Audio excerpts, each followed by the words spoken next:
بسم الله الرحمن الرحیم. ئێمە ئەمڕۆ وەکو نووسینگەی خەلیفانی دەستگای خێرخوازی بەخشین هەڵساین بە ئەنجامدانی زیندووکردنەوەی سونەتی قوربانی. ئێمە ئەمڕۆ لە نووسینگەکەمان 2 حەیوانی گەورە و 10 حەیوانی بچووکمان سەربڕی. کۆی گۆشتەکەمان 410 کیلۆیە، بەسەر 205 مالی دابەش دەکەین بۆ هەر ماڵێ 2 کیلۆ. ئەو ماڵانەی کە بەسەری دابەش دەکەین خەڵکانێکی فەقیر و هەژار و خاوەن پێداویستی تایبەتن. وەجێی خۆش دەرێوە دەستخۆشی لە خێرخوازان بکەم کە هەمیشە خێرخوازان پاڵپشتی پرۆژەکانی دەستگای بەخشین بووینە.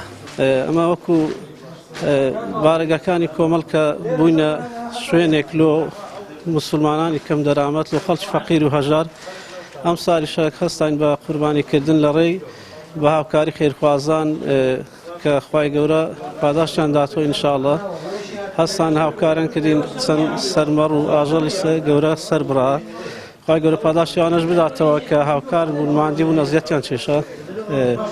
ئینسان بەخۆی قوربانیکردن پێویستە. قوربانیکردن بەخۆی ئینسان دەبی یەکەم جار بەمار ئامادە بی خوێن بڕێژی. ئەو جارە توانی بە گیانی خۆش خوێن بڕێژی لۆ خوای گەورە. قوربانیکردن بەس شتێکی زۆر گەورەیە لە پێناو خوای گەورە.